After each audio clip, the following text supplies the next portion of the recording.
ஓம் சாய்ராம். ஸ்ரீ சாய் சஹஸ்ரநாமம் ஸ்ரீ நரசிம்ம சுவாமி அருளியது. ஸ்லோகம் 21. ஓம் அத்யுல்பண மகா சர்பாதபி பக்தசு ரக்ஷித்ரே நமஹ. ஒருமுறை பாபாவின் நெருங்கிய பக்தரான ஷியாமாவை விஷப்பாம்பு ஒன்று கடித்து விட்டது. ஷியாமாவும் தன் தெய்வமாகிய பாபாவிடம் ஓடோடி சென்றார். பாபா ஷியாமாவை பார்த்து, மேலே ஏறாதே, கீழே இறங்கு என்று கட்டளையிட்டார். பாபாவின் இவ்வார்த்தைகளை கேட்டு அதிர்ந்து போன ஷியாமா அவ்வார்த்தைகள் அனைத்தும் தனக்கானதல்ல, பாம்பின் விஷத்திற்கு பாபா இட்ட கட்டளை என்பதை புரிந்து கொண்டார்.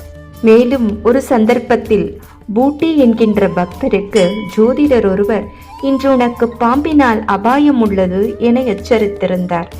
இதை பூட்டி கூறாமலே அறிந்திருந்த பாபா, என்ன, உம்மை மரணம் தாக்கும் என அவர் கூறுகிறாரா? தாக்கு, நீ எப்படி தாக்குவாய் கொள்வாய் என நானும் பார்க்கிறேன் என்று பாபா கூறினார். மேலும் பல சந்தர்ப்பங்களில் தன் பக்தர்களிடம் பாம்பின் வருகைக்கான அறிகுறிகளை முன்கூட்டியே எடுத்துரைத்தார். ஆனால் பாம்பிடம் இருந்து எந்த ஒரு தொந்தரவும் இன்றி அவர்களை காப்பாற்றியும் விடுவார். ஓம் அத்யுல்பண மகா சர்பாதபி பக்த சுரக்ஷித்ரே நமஹ. அத்யுல்பண என்றால் மிகவும் கொடிய அல்லது கடுமையான என்று பொருள். மகா என்றால் மிக பெரிய. சர்பாதபி என்றால் பாம்பு போன்ற மிக கொடிய விஷமுடைய ஜந்துக்கள் என்று பொருள். சுரக்ஷித்ரே என்றால் பாதுகாக்கிறவருக்கு என்று பொருள். கடும் விஷத்துடன் கூடிய பாம்புகளினின்றும் தமது பக்தர்களை காத்தருள்பவருக்கு நமஸ்காரம்.